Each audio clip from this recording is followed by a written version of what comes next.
할렐루야. 큐티 시작합니다. 에스겔 12장 1절에서 16절. 또 여호와의 말씀이 내게 임하여 이르시되 인자야 내가 반역하는 족속 중에 거주하는 도다. 그들은 볼 눈이 있어도 보지 아니하고 들을 귀가 있어도 듣지 아니하나니 그들은 반역하는 족속임이라. 인자야 너는 포로의 행장을 꾸리고 낮에 그들의 목전에서 끌려가라. 내가 내 처소를 다른 곳으로 옮기는 것을 그들이 보면 비록 반역한 족속이라도 혹 생각이 있으리라. 너는 낮에 그들의 목전에서 내 포로의 행장을 밖에 내어놓기를 끌려가는 포로의 행장같이 하고 저물 때는 너는 그들의 목전에서 밖으로 나가기를 포로 되어 가는 자같이 하라.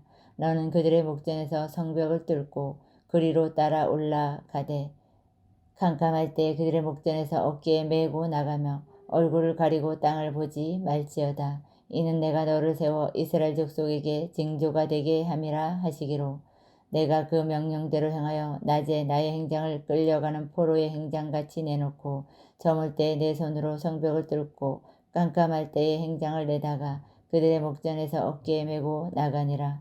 이튿날 아침 여호와의 말씀이 또 내게 임하여 이르시되 인자야 이스라엘 족속 곧 그 반역하는 족속이 내게 묻기를 무엇을 하느냐 하지 아니하더냐. 너는 그들에게 말하기를 주 여호와의 말씀에 이것은 예루살렘 왕과 그 가운데 있는 이스라엘 온 족속에 대한 묵시라 하셨다 하고 또 말하기를 나는 너희 징조라. 내가 행한 대로 그들도 포로로 사로잡혀 가리라. 무리가 성벽을 뚫고 행장을 그리로 가지고 나가고 그 중에 왕은 어두울 때 어깨에 행장을 메고 나가며 눈으로 땅을 보지 아니하려고 자기 얼굴을 가리리라 하라.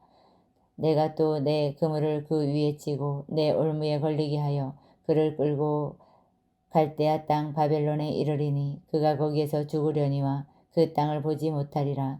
내가 그 호위하는 자와 부대들을 다 사방으로 흩고 또 그 뒤를 따라 칼을 빼리라. 내가 그들을 이방인 가운데로 흩으며 여러 나라 가운데 해친 후에야 내가 야훼인 줄 그들이 알리라.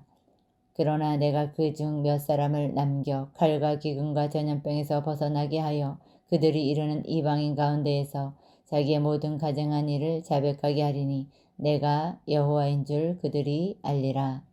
아멘. 오늘 본문은 하나님이 에스겔에게 포로로 끌려가는 사람처럼 행동하게 하십니다. 이에 그는 하나님의 명령대로 밤에 성벽을 뚫고 나갑니다. 하나님은 이스라엘 족속이 그에게 물어보면 이스라엘 왕과 대한 묵시라 말하라고 하십니다. 그리고 진노 중에 남은 자들이 이 땅에서 회개한 뒤에 내가 여호와인 줄 알리라고 하십니다. 첫째로 포로의 행장 1절에서 6절. 에스겔은 지금까지 1년 넘게 백성에게 하나님의 심판을 전하는 가운데 그들이 패역한 족속임을 인정하게 되었습니다. 또한 그러한 백성을 향한 하나님의 사랑을 깨닫고 그분께 순종했습니다. 그런데 이번에는 포로 행장을 함으로 자기 백성을 포기하지 않으시는 하나님의 심정을 전해야 했습니다. 때로는 말씀을 깨닫지 못하는 자들에게 그들이 앞으로 겪게 될 일을 누군가 직접 보여줌으로써 다가온 심판을 깨닫게 할 수 있습니다. 백성은 에스겔이 필요한 물건만 챙겨서 이사하는 모습을 보며 포로로 끌려간 자기 동족을 생각했을 것입니다. 이렇게 성도는 주변 사람들이 회개에 이르도록 어떤 사건에도 말씀대로 믿고 사는 삶을 보여야 합니다. 적용 질문입니다. 가정과 주변 사람들이 구원과 회개를 위해 나에게 찾아온 징조와 같은 사건은 무엇입니까? 둘째로 나는 너희의 징조라 7절에서 12절. 에스겔은 지금까지 하나님이 보여주신 이스라엘의 패역한 모습을 보고 그들이 망할 수밖에 없는 이유를 깨달았습니다. 그는 단순히 말씀을 선포하는 것이 아니라 실제로 백성의 목전에서 하나님이 하신 말씀을 그대로 살아내야 했습니다. 야훼의 명령을 따라 포로 행장을 하고 밤낮으로 순종하는 에스겔의 모습을 보고 이스라엘 족속은 그에게 무엇을 하는지 물었습니다. 이렇게 우리가 말씀대로 사는 모습을 주변 사람들이 다 지켜보고 있습니다.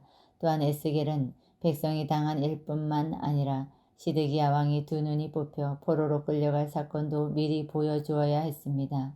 이처럼 하나님이 내게 주신 말씀대로 오늘을 살아내는 것이 성도의 책임입니다.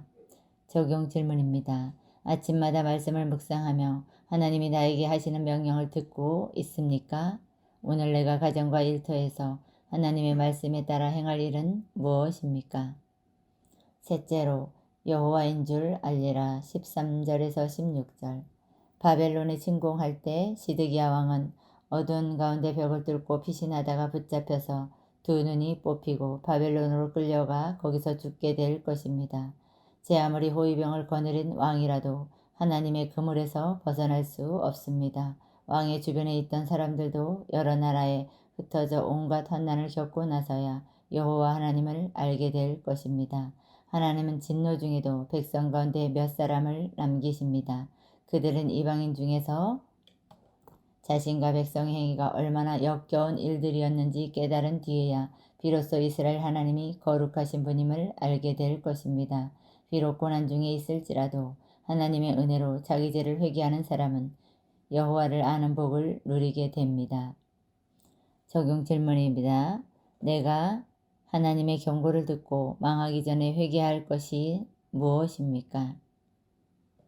기도하겠습니다. 하나님 아버지, 패망의 길로 가는 제 옆에 사람들에게 복음의 징조를 보이는 삶을 살지 못한 것을 용서해 주옵소서. 이제는 하나님이 제게 주시는 명령에 순종하여 말씀대로 하루하루 살아가길 원합니다.